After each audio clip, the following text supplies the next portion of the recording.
Yun, good day mga kalapatids. Kamusta na kayo? Welcome back muli dito sa aking channel, Racing Pigeon TV. So, kahapon, may dumating sa ating ibon. Ayan. So, inakwerto ng aking partner na si Sir Datu from Saudi. So, kumuha siya ng bagong linyada. Eto. So, kinuha niya to sa isang fancier na kilala sa Pampanga. Si Longhair TV. Ayan. So, bisitahin nyo rin yung kanyang channel, Longhair TV, dito sa YouTube. So, ano nga ba linyada na ito? Ayan. Gandang ibon, no? Haba ng leeg. Blue check. Ayan. Tapos, nakaperso. Tapos may mga clip ring. Ang tunay palang pangalan ni Longhair TV is Bench Season. Bench Season, ayun, no? Tapos Longhair TV. Personal band niya to. May contact number. Ayan. Ganda ibon mga kalapatids. Ganda katawan.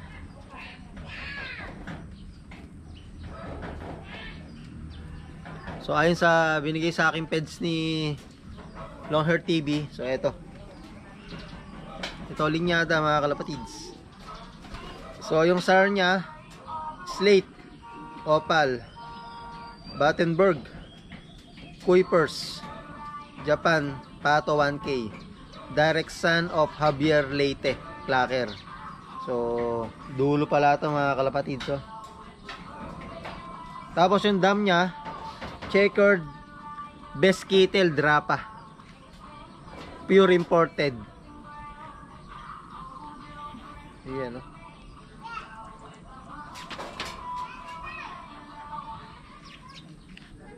Ganda ng mata niya mga kalapatids, oh. So future breeder to. Pang cross sa mga producer dito. Possible hen, pero di pa natin ma-genderan eh. Pero parang hen siya. Pampasok kila salpok kung maging babae siya. Kung magiging lalaki naman siya, doon naman sa anak ni Lady Sniper, yung nag-produce ng 3 times lap winner, first overall champion, solo complete clacking.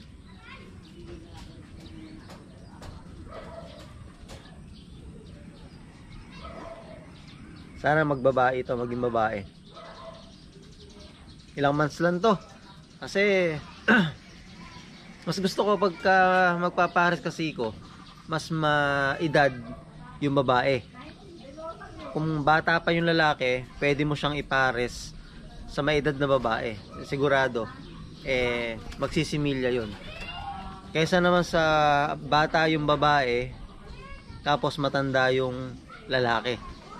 Kalimitan doon, first clutch, maliit pa itlog eh. Tapos minsan wala pang similya. Pero nasubukan ko na ilang beses na matanda yung babae tapos bata pa yung lalaki. Basta yung marunong ng umasawang lalaki, yung halimbawa, wala pang 1 taon na lalaki. Sabihin natin 6 months, 7 months. Ayun, binibreed ko na yung lalaki. Doon sa maedad na babae. Sigurado, magpipisaan yun. Yeah. So, drapa. Pandagdag dito sa mga linyada natin. Nakikita ko lang to sa mga post, tapos sa mga vlog. Beskitel tsaka drapa. Yeah. Yan, meron na tayo ngayon. Masusubukan to. Kaumitad na. Mahilig kasi sa OLR din yung partner ko na yon. Kaya bumili siya ng mga mga solid na linyada.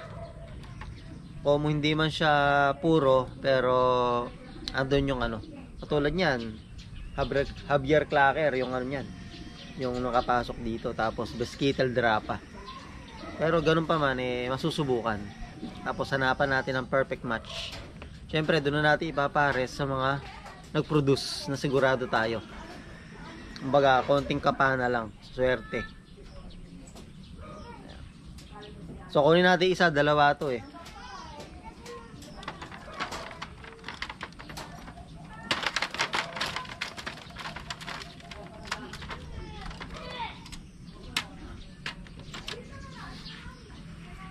So ito isa, blue bar naman.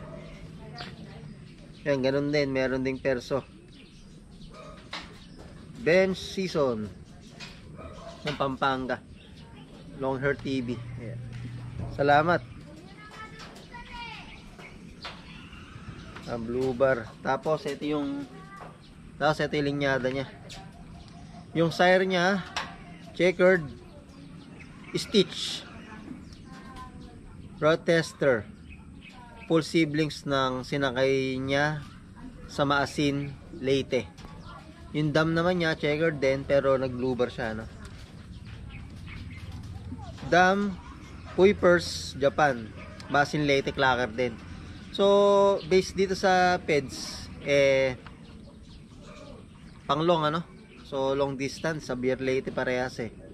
Tapos, both, mayroong pasok na Kuipers. Kuipers, ayan o. Tapos, Japan. May Japan din itong isa, oh. Pagkakaiba lang sa Stitch, tsaka sa Battenberg. And then, sa Drapa, tapos sa Kittel, Best Kittel. Ayan. So possible ano rin to mga kalapatids. Possible hen. Pwede rin to kay salpok.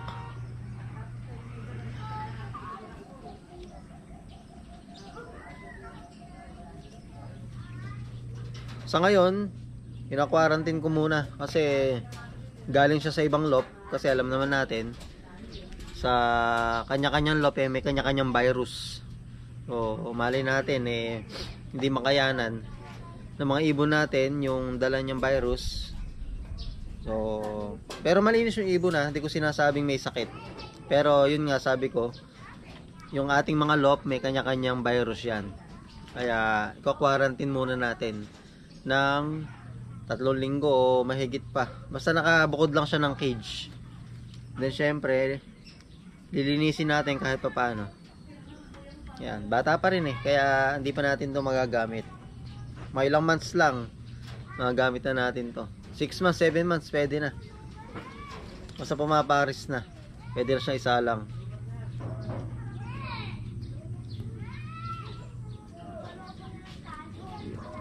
Alright mga kalapatid, sinure ko lang sa inyo yung bago nating hawak na linyada. Uy, mamaya nga pala may karga kami.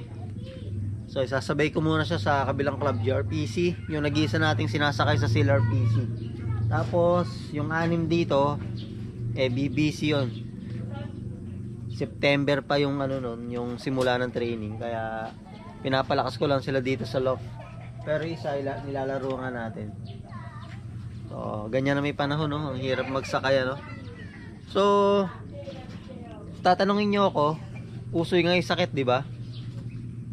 Awa ng Diyos, wala naman ako nakikitahang problema. Sana wala nga pumasok na sakit dito sa mga ibon natin. So healthy, one eye cold wala din mga kalapatids.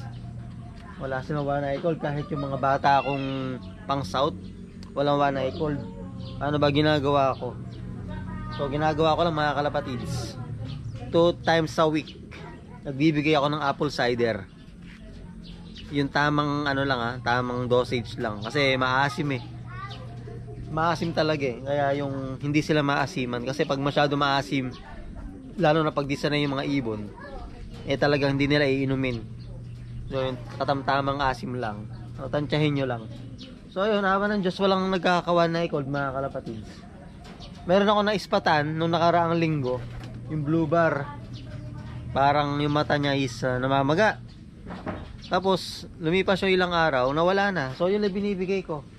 Dahil hindi pa nga sila panlaban, o ibig sabihin hindi pa sila na-training yung iba, wala pa akong binibigay na vitamins. Doon lang ako nakatutok sa apple cider, plain water, apple cider, plain water, apple cider, tapos plain patuka. Yung lagi ginagawa ko mga kalapatids. Tapos one day eat pa itong mga to. Isang beses lang kumain to sa isang araw, pero pag pinakain ko sila ng umaga, talagang nabubusog sila. Ang kainan nila kinabukasan uli. So ayun, wala namang may tama. Kaya maganda rin pala yung apple cider. Actually ginagamit ko siya dati pa, ng mga nakaraang season pa nun. Okay naman talaga yung apple cider. Very natural tsaka organic. Ayan. So ayan, mga bago natin linyada. Beskitel, Drapa, Japan, Battenberg.